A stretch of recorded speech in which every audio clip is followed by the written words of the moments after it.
School discipline, something we've talked about intermittently over the years, including in the aftermath of horrific tragedies.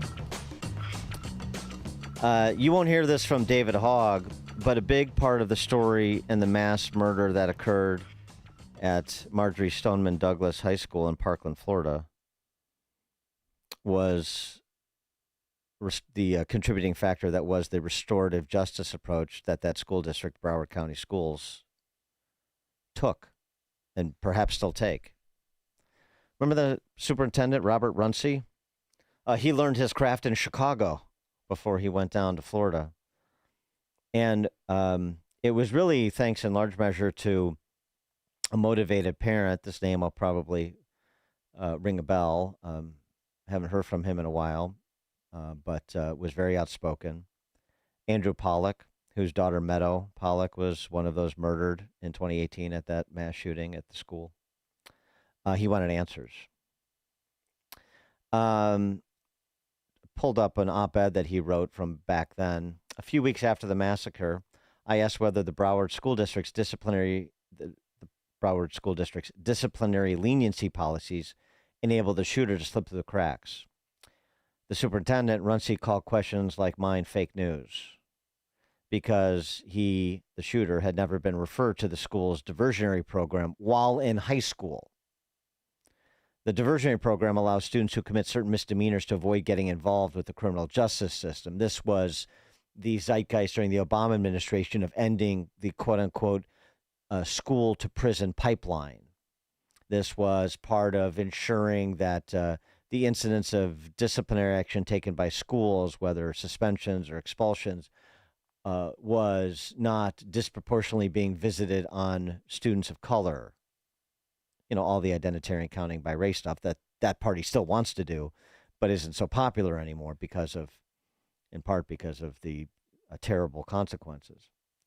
So but anyway, getting back to this, Runcie tells Pollack never referred to the diversionary program while in high school. And then we found out that he had been referred to the diversionary program in middle school.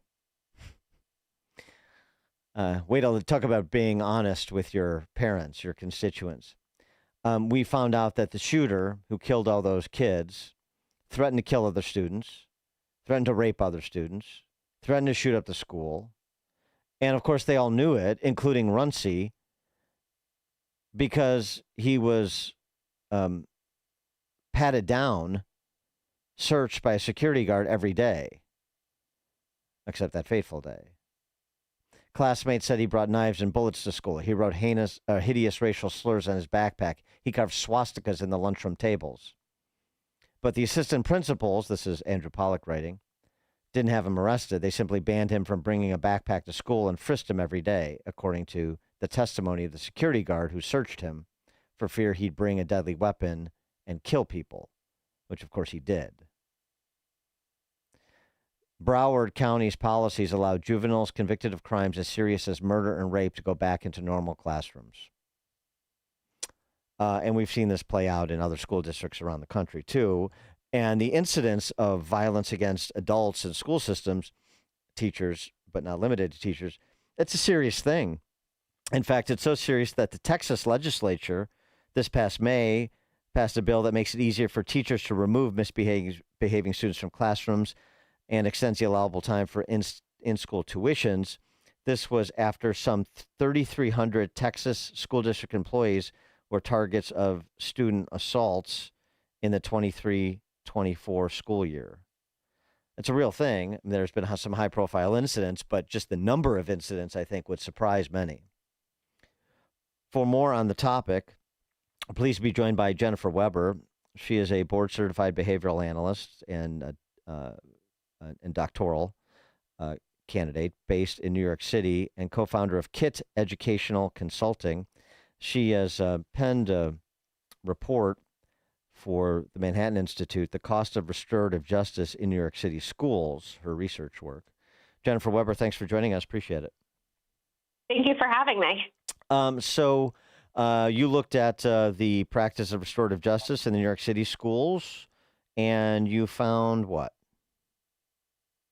That New York City has spent close to $100 million over the last 10 years, and there has been, not to any surprise, no positive results from it. There's been increases in police interventions, there's been increases in absenteeism, and by removing the discipline, by removing accountability, it's created a lot of chaos in the classrooms and across the schools.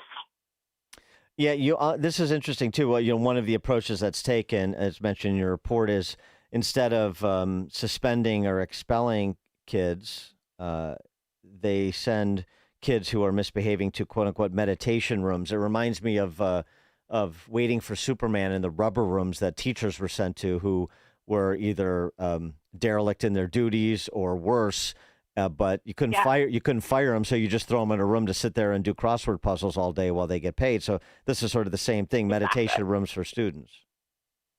Exactly. So instead of holding students accountable, you're kind of giving the students what they want.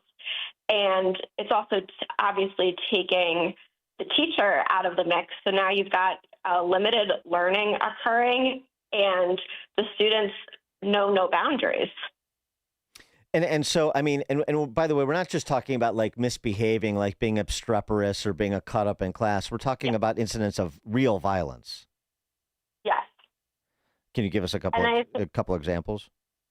yeah, there was an example in the New York Post that had been reported of a student allegedly trying to stab a teacher. And so you are talking about these more violent, physically violent incidences along other types of misbehavior too. And so you're looking at putting safety for all students and the teachers at risk. And unfortunately, without having that accountability and students knowing really no boundaries, it just continues.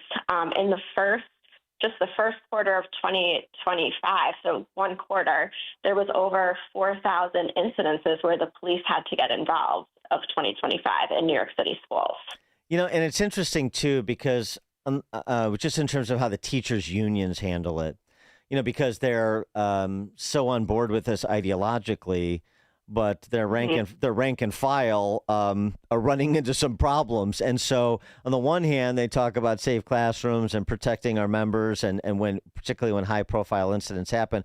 But on the other end, they're supportive of these programs because they play the same identitarian games that the politicians do when it comes to, what was the race of the students that were suspended, and is it reflective of the student population, and so on and so forth. Exactly.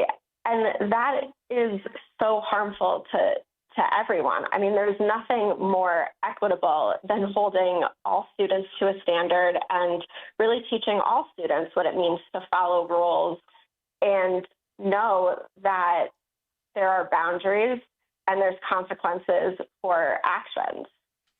And I mentioned Texas, but Arkansas, Washington State. There Mhm. have been several states that are now moving away from restorative justice and trying to provide teachers and administrators with more essentially power to do exactly what you just said: hold all the kids to the same standard and discipline them accordingly as needed. I wonder, like, if you think this is a national trend, or this is something that is happening sort of one at a time, based on the level of political pressure that is being brought? In April, President Trump had an executive order to bring discipline back on behavior, not identity.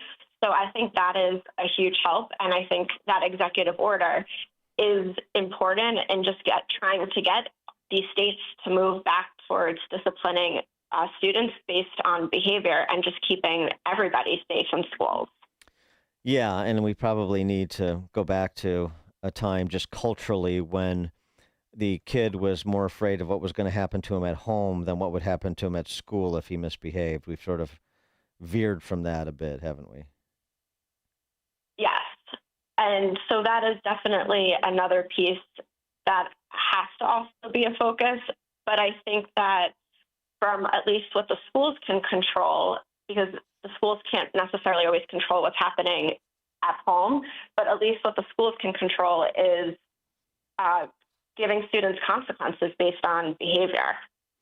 And one of the solutions that you recommendations that you highlight in your piece is redirecting fund towards in-school solutions. So what's an in-school solution that you think should be funded, distinct from sort of the in-school solutions that restorative justice advocates?